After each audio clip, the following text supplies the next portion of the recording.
बिस्मिल्लाहिर्रहमानिर्रहीम। Welcome to psychology hub. उम्मीद है आप लोग सब खैरियत से होंगे।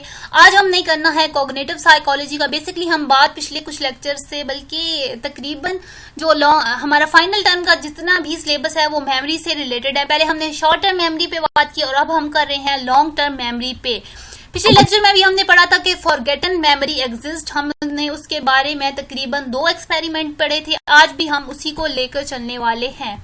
Forgetting memory exists. Nelson conducted an experiment and indicate that forgotten memory still exists. He had a subject learn 20 number non-paired association. यानी कि उसने भी एक एक्सपेरिमेंट किया था जिसमें उसने एक सब्जेक्ट को अपने जिसपे वो एक्सपेरिमेंट कर रहा था उसको 20 नंबर दिए थे जो कि नॉन पेयर्ड एसोसिएट्स थे, यानी कि पेयरिंग नहीं हुई हुई थी उन नंबर्स में। This study that the list until that reached a criteria of a 1 errorless trial. Subject return for a retest 2 weeks later recalling 75% of the item on this retention test. यानी कि subject को पहले वो कहा गया था कि आप इन नॉन पेयर्ड एसोसिएट्स को याद करके हैं। 2 weeks लेटर उससे जब वो सारे अगेन से रिकॉल करवाए गए थे तो 70% ऑफ आइटम्स थे जो उसने रिकॉल कर दिए थे। However, interest focused on the 25% item from which the subject were giving new learning trial at the 20 paired associate। जबकि जो 25% वो भूल चुका था उसको अगेन से कहा गया कि आप फिर से इनको याद करके आए। The paired associate that had missed were either kept the same or changed। जो वो चीजें भूला था उनको उनमें से कुछ को तो सेम वही रखा गया था और कुछ को चेंज कर दिया गया था। In change case a new response was associated an old stimulus. If subject had learned 43 dog but failed to recall the response to a 43, they might not be trained on either 43 dog unchanged or 43 house change। यानी कि इस तरह वो चीजें relate की गई थी जैसे कि 43 और डॉग। 43 एक बिल्कुल नंबर है और डॉग जो है वो एक वर्ड है, जो कि ये नॉन एसोसिएटेड पेयर्स हैं, एक दूसरे के साथ एसोसिएट नहीं करते। बेसिकली वो देखना चाहते थे कि जब हम ऐसी चीजें हमारे माइंड में होती हैं तो हम उन्हें कैसे याद रखते हैं और किस तरह से चीजें भूल जाती हैं। इनके रिजल्ट्स क्या हुए थे? Subject were tested after studying the new list 1। If subject had lost all memory of a forgetting pairs, there should be no difference between changed and unchanged pair. However, subject correctly recalled 78% of the unchanged item and only 43% of the changed item. This large advantage of unchanged item indicate that subject had retained something about the paired associate even though they had been unable to recall them initially। यानी कि जब उसको again से numbers और वो associate pair दिए गए थे तो उनमें से जो चेंज आइटम थे वो उनमें से उसने सिर्फ 43% उसको याद थे और बाकी जो अनचेंज थे उनमें 78% तक वो याद रखने में कामयाब हो गया था। आगे चलते हैं रिकॉग्निशन ऑफ लॉस्ट मेमोरी के। जो हम चीजें भूल जाते हैं उनको हम रिकॉग्नाइज कैसे कर सकते हैं। Nelson in 1978 also look at the situation in which retention test involve recognition. 4 weeks after learning subject fail to recognise 31% of the pair associates they had learned. In the previous experiment, Nelson had subjected relearned the missing item. For the half of the stimulus, the response were changed. For the other half, they were left unchanged. Results क्या हुए थे? After one relearning trial, subject recognized 35% of unchanged item, but only 19% of the unchanged items.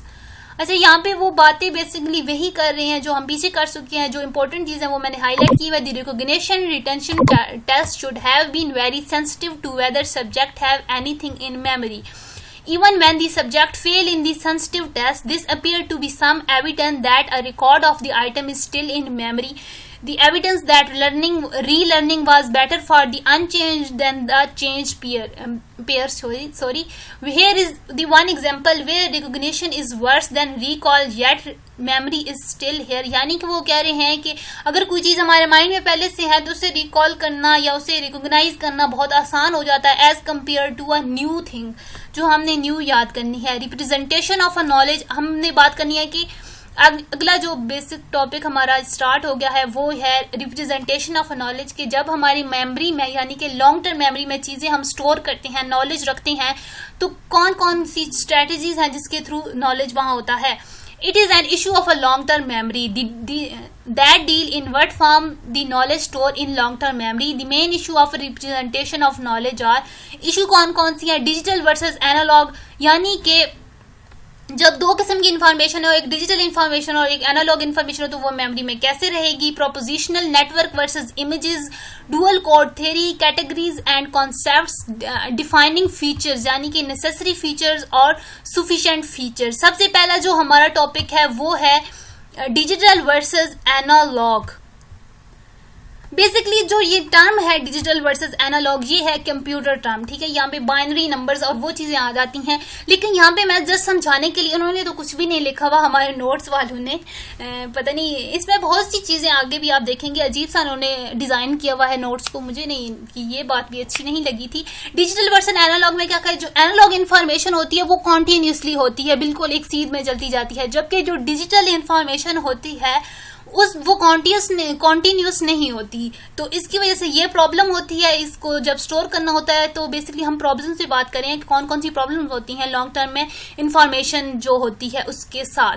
जो next है वो है prepositional network versus images. In the prepositional analysis only the meaning of an event is represented like fan effect, यानी कि network के through हम चीजें याद रखते हैं. हम जब किसी भी इवेंट की बात करते हैं, फॉर एग्जाम्पल इन्होंने आगे एक एग्जाम्पल भी दी हुई होगी कि जब हम किसी भी चीज को याद रखते हैं तो हम जस्ट इंपॉर्टेंट लिंक्स याद कर लेते हैं. फॉर एग्जाम्पल अगर हम किसी पार्टी में गए हैं और हम किसी लोगों से मिले हैं तो हम उन लोगों को तो याद रख लें, हम छोटी डिटेल्स जैसे कि उन लोगों ने क्या पहना था, कौन से कपड़े पहने थे, वो हम याद नहीं रखते, क्योंकि जो चीजें ज्यादा याद रखने वाली होती हैं वो चीजें याद रखते हैं और दूसरी नहीं रखते. वर्सेस इमेजेस, यानी कि इमेजेस की सूरत में हम चीजों को याद रखना. जैसा कि हमने जो चेस बोर्ड की एग्जाम्पल देखी थी, वहां पे हमने देखा था कि जो वहां पे जो चेस खेलते हैं वो पूरा उनके माइंड में पूरे बोर्ड के नक्शे होते हैं. The unimportant details that human tend not to remember are not represented, यानी कि वही बात करें कि प्रोपोजिशनल नेटवर्क में हम अनइम्पोर्टेंट चीजों पर ध्यान नहीं देते. In this network the information, relation and the arguments are connected to each other that and they make a network. आगे आ गया dual code theory. Basically dual code theory हमें बताती है कि जो हमारी इंफॉर्मेशन है उसमें विजुअली इंफॉर्मेशन और वर्बल इंफॉर्मेशन दोनों ही जरूरी होती हैं. विजुअल इंफॉर्मेशन क्या होती है कि आप जब कोई भी इंफॉर्मेशन होती है उसको इमेजेस की सूरत में याद रख. इसमें बेसिकली कहा जाता है कि किसी भी इंफॉर्मेशन को याद रखने के लिए आपको वर्बल इंफॉर्मेशन की भी जरूरत होती है और जो विजुअल इंफॉर्मेशन है उसको भी. फॉर एग्जांपल अगर किसी स्टूडेंट से हम बात कर रहे हैं और हमारे जो टीचर्स हैं, फॉर एग्जांपल अगर हम बायो की बात करें, किसी डायग्राम की बात, तो टीचर ऐसे ही बताता जाए कि अच्छा वो डायग्राम में ऐसे होता है, ऐसे होता है, ऐसा होता है, और आपको कुछ चीज बना के ना दिखाए तो वो चीजें आपको बिल्कुल भी याद नहीं होंगी, वो आपके सर के ऊपर से गुजर कर चली जाएंगी. जब तक कि जो हमारा टीचर होता है वो एक पूरी हार्ट के बारे में बात कर रहे हैं तो वो हार्ट को पूरा डायग्राम बनाएगा बोर्ड पर एंड देन उसे एक्सप्लेन करेगा, तो वो जो पिक्चर है उस चीज की वो भी हमारे माइंड में जाएगी और फिर वो चीजें हमारे लिए उस इंफॉर्मेशन को हमारी माइंड में लॉन्ग टर्म मेमोरी में स्टोर करना बहुत ही इजी हो जाता है. आगे आ गया prepositional network code. For example इधर वो बात कर रहे हैं कि अगर हम बात करते हैं माई house is in a Lahore, the line is stored in our memory. If one asks about the distance between our house and a hotel, then to explain the distance we make different sentence and make link between different roads and stop them. We are able to tell the distance, यानी कि ये हो गया verbal. हम उसको समझाएंगे verbally कि मेरे हाउस से जो होटल तक का रास्ता है उसमें ये चीजें आती हैं, तो ये रोड होती है, इधर से ऐसे मुड़ना है, सो वो उसको आसान हो जाएगा. So these sentence are stored in our memory. The information of abstract thing are also stored in our memory like intelligence, love, honesty etcetera. Image कैसे स्टोर होती है? For example the image of my house is stored. There is a visual representation in our mind, यानी कि जब visual representation की बात आती है, फॉर एग्जाम्पल अगर मुझसे पूछा जाए कि मेरा घर कहाँ है, तो मेरे माइंड में एकदम से पिक्चर आ जाएगी, मेरा घर है और उसके साथ साथ ये घर है और उसके साथ कोई भी इंपॉर्टेंट चीज है जैसे कि कोई टावर है, कोई दुकान है, तो उस सब की मेरे माइंड में एक पूरा मैप है. तो वो होती है विजुअल रिप्रेजेंटेशन किसी भी चीज को स्टोर करने के लिए। अगला जो है हमारा वो है कैटेगरीज। कैटेगरीज एक बहुत ही कंफ्यूजिंग सा है, इतना कंफ्यूजिंग नहीं है, बहुत ही आसान सा है, लेकिन जब बात करते हैं हम कैटेगराइजेशन की तो यहाँ पे बहुत सी चीजें आ जाती हैं। देखते हैं cognitive psychology is a major union meeting point of a different type of a knowledge, यानी कि जब कॉग्निटिव साइकोलॉजी की हम बात करते हैं बेसिकली ये थिंकिंग और परसेप्शन के बारे में है। पूरी साइकोलॉजी, कॉग्निटिव साइकोलॉजी अब तक जितना हमने पढ़ा है, हमने मिड टर्म में भी पढ़ा था परसेप्शंस के अबाउट, एंड देन इधर हम सारा मेमोरी, थिंकिंग, माइंड के बारे में पढ़ रहे हैं। तो इसमें philosophy, computer science, artificial intelligence, psychology और सोशल वर्क सब कुछ ही इन्वॉल्व होता है। द कैटेगरी फ्रूट, यानी कि यहाँ पे वो एग्जांपल दे रहे हैं that fruit group a lot of a different kind of objects that have an essential features in common. It is also exclude many objects belonging to other categories such as vegetable। यानी वो बात कर रहे हैं कि category के example वो क्या दे रहे हैं कि जैसे कि फ्रूट एक कैटेगरी है।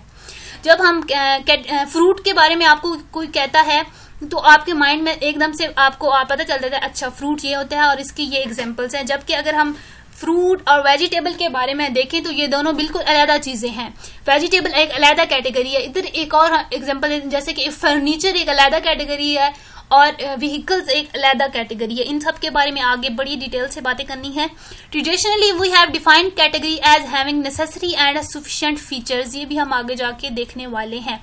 पहले चलते हैं डेफिनेशन ऑफ अ कैटेगरी। अब किसी भी कैटेगरी की डेफिनेशन क्या होती है? A category refer to a group of object sharing the same essential feature, यानी कि उन सब के एक जो होते हैं कॉमन, सब में एक कॉमन फीचर होता है। फॉर एग्जांपल बर्ड, अगर हम बर्ड की बात करें तो जैसे ही कोई लफ्ज बर्ड कहता है तो हमारे माइंड में क्या आता है?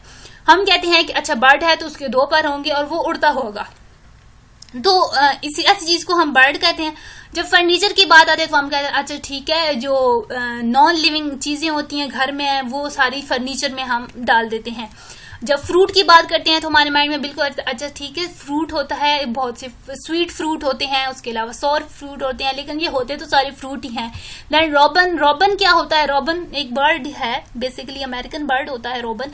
There are many essential feature that represent in all fruit, like fruits are sweet, sour, ripe and different in colours, लेकिन है तो वो सारे फ्रूट ही ना। आगे चलते हैं categories dictionary definition of a fruit. अब वो उसी चीज को, फ्रूट की एग्जांपल को आगे एक्सप्लेन करने लगी हैं कि डिक्शनरी के मुताबिक जो फ्रूट है वो एक कैटेगरी है। और फ्रूट किसे कहते हैं? The edible product of a plant और a tree consisting of seed and its envelope. The envelope is juicy and pulpy, ये होगी फ्रूट की definition, dictionary definition. For example apple, orange and plum, इन सारे में जो एसेंशियल कैरेक्टरिस्टिक है वो सेम है, यानी कि इनके अंदर सीड भी होता है, इनका इन्वेलप भी होता है, और जो इन्वेलप होता है इधर उधर एक पल्प होता है जो कि बहुत जूसी होता है। इन सब में सफिशिएंट कैरेक्टरिस्टिक्स हैं।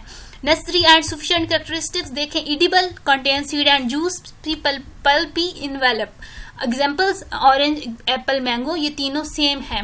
जबकि अगर dictionary definition of a vegetable, अब जो वेजिटेबल की डिक्शनरी डेफिनेशन वो क्या है? Edible plant product eaten raw और कुक्ड, यानी कि एक ऐसा प्रोडक्ट प्लांट की एक ऐसी कैटेगरी जिसको या तो पकाकर खाया जाता है या उसे रॉ भी खाया जाता है, यानी कि बगैर पकाए। Carrot, spinach and tomatoes. लेकिन यहाँ पे एक कॉन्फ्लिक्ट क्या आ जाता है? अगर बायो की बात करें तो बायो में फ्रूट उस चीज को कहते हैं जो कि फूल से जो कि develop out of flower and a nurture seed, यानी कि वो एक सीड से पहले फूल बनता है और फिर वहां से एक बन जाता है फ्रूट, इस चीज को फ्रूट कहते हैं। तो इसके मुकाबले में तो हम देखा जाए तो जो टोमेटो होता है उसका भी पहले एक पौधे पे फूल लगता है और उससे वो फ्रूट बनता है। तो बायोलॉजिकली टोमेटो भी एक फ्रूट है। नेसेसरी एंड सफिशिएंट फीचर्स क्या हैं? एडिबल प्लांट प्रोडक्ट, और एग्जांपल क्या है? प्रॉब्लम क्या है ये देखें। In the biologically scientific classification system fruit is the part of a plant which develop out of a flower and a nurturing seed. Tomato is a fruit in biology. अब biology की बात की जाए तो टोमेटो एक fruit है। For a chef tomato is a vegetable, जबकि जब एक शेफ की बारी आती है तो वो कहता है नहीं, टोमेटो तो वेजिटेबल होती है। This category of vegetable doesn't exist in biology, जबकि बायोलॉजी में कोई भी वेजिटेबल की कैटेगरी नहीं होती। इस चिकन इज अ बर्ड, एक और एग्जांपल वो लेके आ गया कि चिकन एक बर्ड है, मैमल है।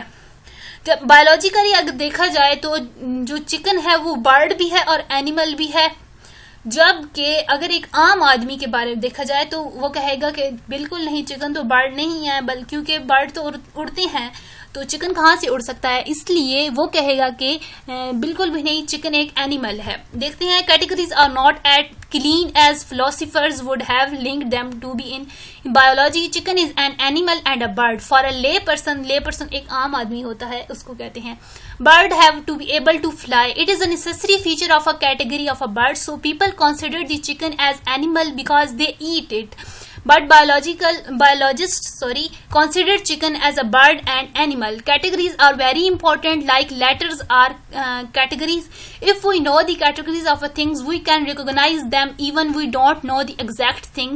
अच्छा, यहाँ पे वो बात कर रहे हैं कि कैटेगरीज एक बहुत ही इंपॉर्टेंट रोल प्ले करती हैं, क्योंकि फॉर एग्जाम्पल उन्होंने यहाँ पे क्या दी हुई है कि अगर आपने कभी जर्मन शेफर्ड नहीं देखा और लेकिन आपको पता है कि एक डॉग्स की कैटेगरी होती है और आपके सामने एक जर्मन शेफर्ड आता है, तो आपको उसका नाम नहीं पता, लेकिन आप ये तो कह सकते हो ना कि ये एक डॉग है, क्योंकि डॉग उसकी कैटेगरी है। Pattern recognition is a part of a category recognition. आगे चलते हैं, कैटेगरीज ऑफ लैंग्वेज क्या होती हैं। कैटेगरीज आर, यहाँ पे एक और एग्जांपल दे रही हैं लैंग्वेजेस की एग्जांपल। Categories are critical to our understanding of informational process. It help us to know how we think about things that are around us. Language is also very important in category recognition because the word have different meaning in different languages. यानी कि जब language की बात करें, जुबान की बात करें, तो वहाँ पे भी बहुत ही डिफरेंस आ जाता है, क्योंकि बहुत सी लैंग्वेजेस में एक ही वर्ड के डिफरेंट मीनिंग्स भी हो सकते हैं। For example, Sindhi, Balochi, Punjabi, Pashto, they are many language are spoken in our country. यहाँ पे वो कहते हैं dialect versus languages. Some languages are dialect and some are proper language. Dialect language क्या होती है कि जो किसी एक सोसाइटी, किसी एक सोशल ग्रुप से इंक्लूड हो, कि जैसे कि यहाँ पे एग्जांपल वो दे रहे हैं, कुछ लोग कहते हैं कि जो पंजाबी है वो एक डायलैक्ट है। डायलैक्ट मतलब वो एक सोशल ग्रुप से कंसर्न करती है, यानी कि वो सिर्फ वो पंजाबी लोग ही बोलते हैं, जबकि कुछ लोग कहते हैं कि नहीं भाई, ये पूरी लैंग्वेज है, ये किसी एक सोशल ग्रुप से बिलोंगिंग नहीं है। होप सो आपको समझ आ गई हो। मैंने काफ़ी एक्सप्लेन करने की कोशिश की है, बहुत ही सिंपल सी चीज़ें हैं। अगर आपको मेरा जो पॉइंट है वो समझ आ जाए तो टिल देन अल्लाह हाफिज़। अगले किसी लेक्चर में मुलाकात होती है।